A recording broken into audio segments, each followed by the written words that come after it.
JBER! If you're a parent of school-age children, definitely join us for our internet and cell phone safety class, March 22nd, 4:30 to 5:15. It's open to the JBER community.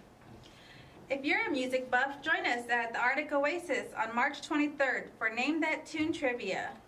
Don't miss out on the Magic the Gathering tournament March 24th at the Warrior Zone. It starts at 2 p.m. There's going to be free demo decks, prizes for first, second, and third place, minimum of 8 players to play.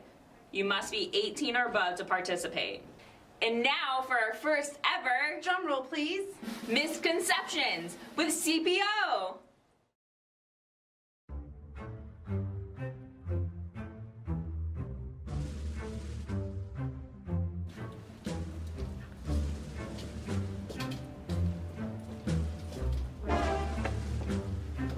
Let's squash these misconceptions.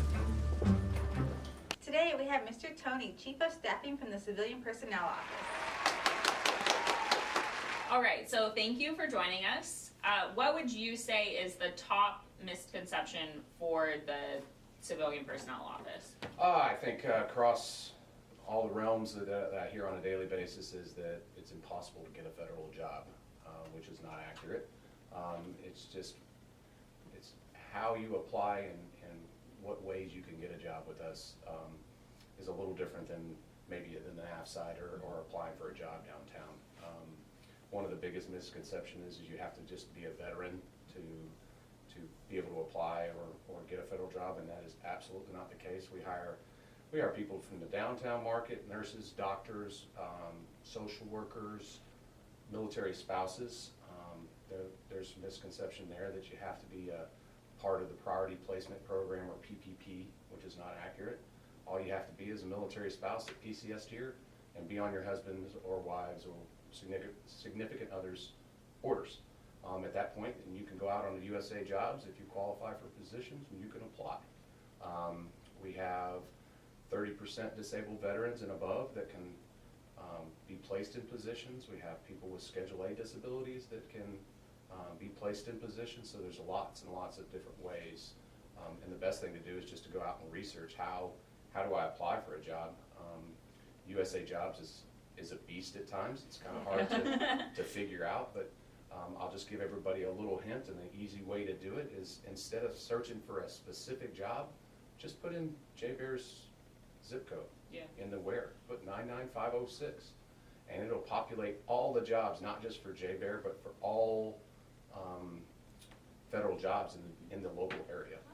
Yeah, because that's true. Also, I guess something that I didn't really realize is that, you know, not all federal jobs are just on base. They're also off base as well. Correct. You have Department of the Interior, you have the IRS, you have any federal agency is required to put their announcement out on USAJOBS. So you can find, it's not just jobs on JBER. Obviously, I want to fill jobs on JBER, but it's not just jobs on JBER. So.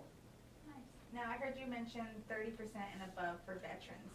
So it's not true that you have to have 100% like disability to get Absolutely a job? not. There are several different ways veterans can be approved for, qualify is the best word to use for positions. You have the Veterans Recruitment Authority, or VRA.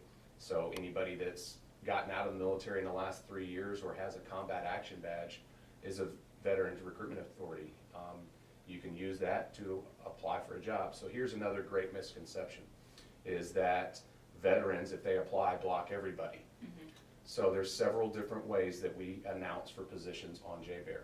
You have, number one, current Air Force employees. So a current Air Force appropriated fund employee. So everybody that's a current civilian on base, they can apply for those. Then we have that plus Veterans Authority, so the VRA, like I was just talking about, the 30% or more disabled veterans, VOAs, Veterans Equal Opportunity Act, so those types of folks. So the misconception is that if that veteran applies for that job, that they block everybody. Yeah. That's not the case. Okay. The only time a veteran blocks anybody is when you go out to USAJOBS and it says who they're recruiting from, and it says all U.S. citizens. That's when veterans preference applies. That's when veterans will block everybody on a certificate, and all you will see is a veteran. Any other way, if you see who may apply, and it has 5, 6, 7, 10 different things to include current employees, military spouses, veterans, that kind of stuff.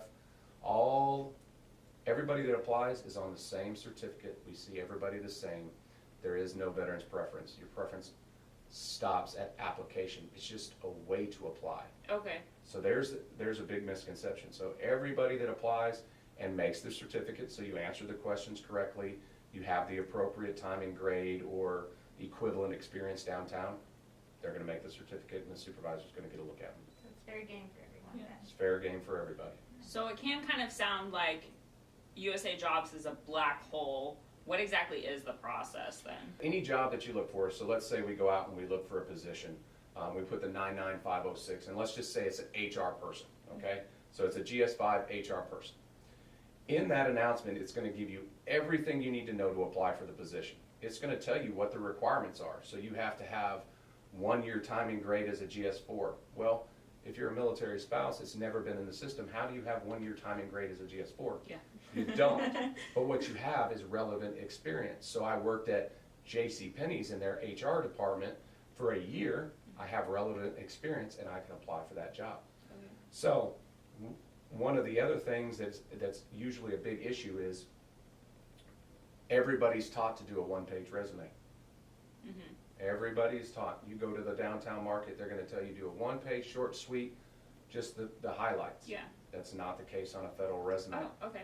On a federal resume, you wanna write a book about yourself. I want you to tell me everything you did in your job. So I tell this to military folks all the time because a lot of the time that's who we get the questions from. So let's say you were a security forces person. Well, is the only thing you did as a security forces person write tickets and arrest folks? No. You had additional duties. You had to input stuff on computers. You had to, maybe do some education across the base on certain things, Red Ribbon Week or something like that. We bring you out to a school and you talk about it.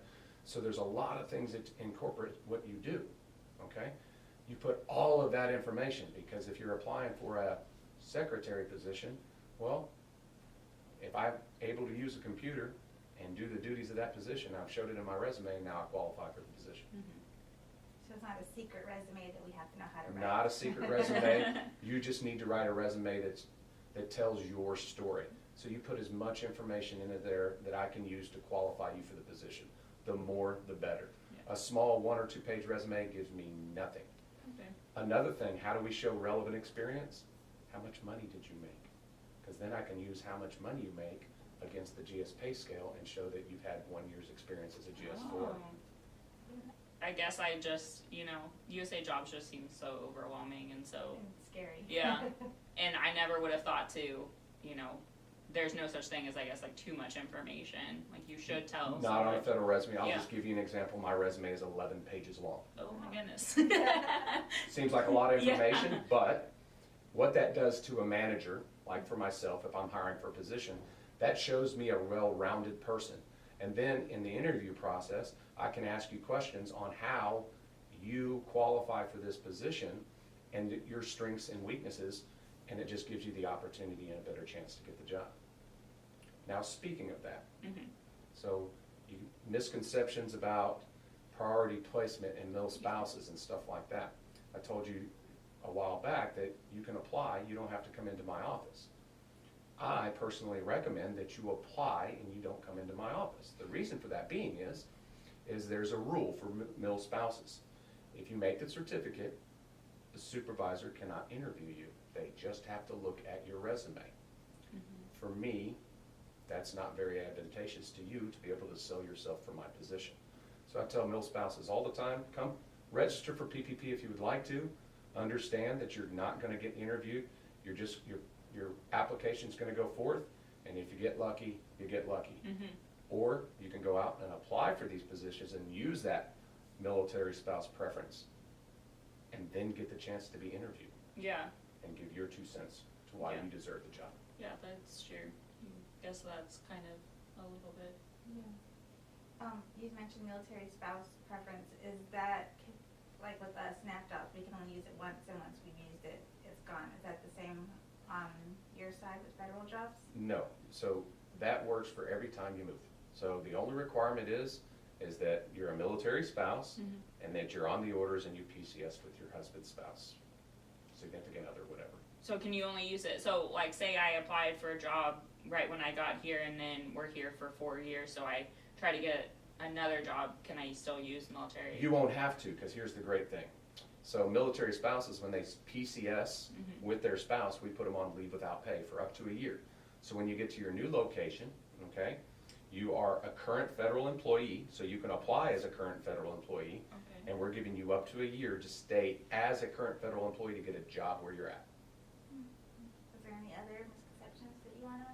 Not necessarily misconceptions, but I'll add to that. So you come into my office, you just PCS to JBER, you're a current employee, you've worked as a worker in the CDC, you've been a child care worker for the last 3 years at wherever.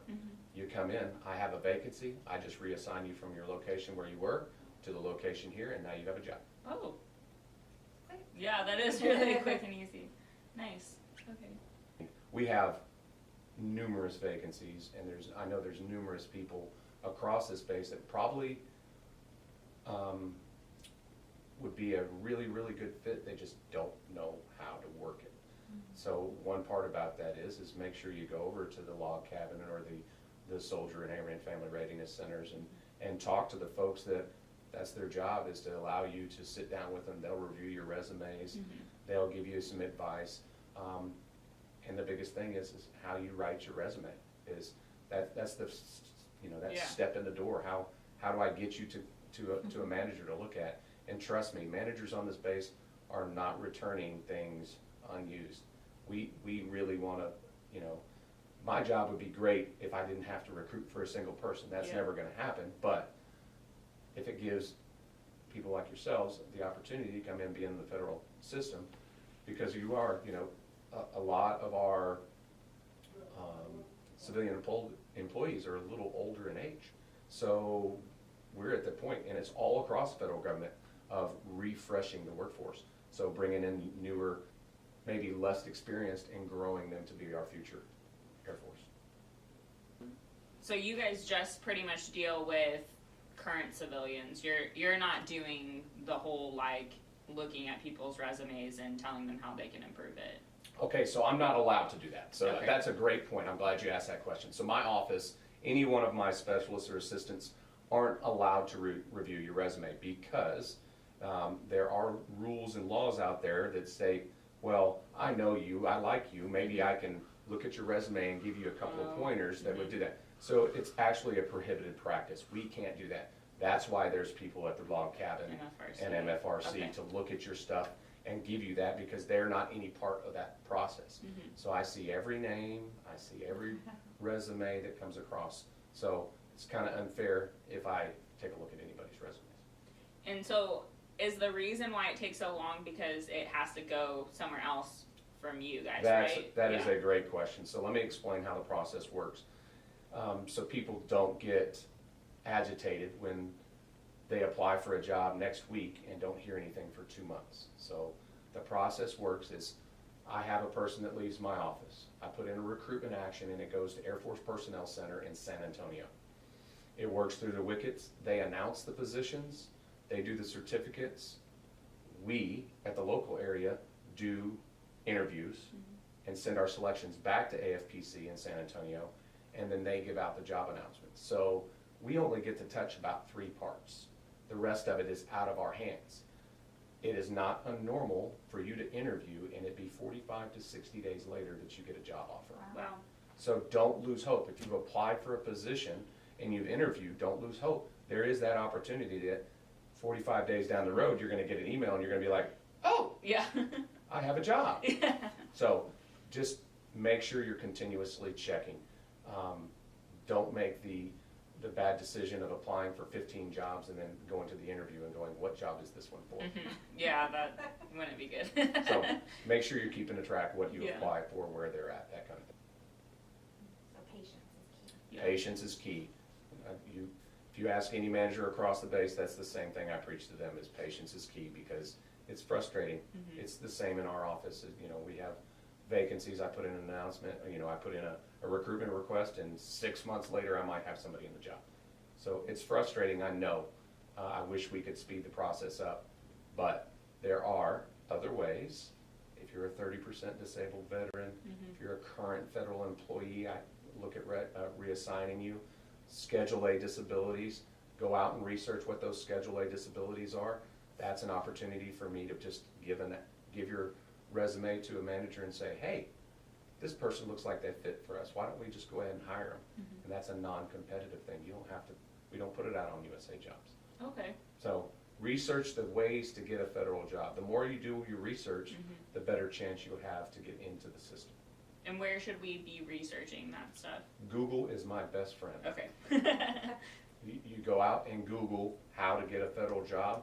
It'll tell you the different ways that we as a federal agency have to look at people. And I guess MFRC does also have that Absolutely. access to a federal job classification. Absolutely.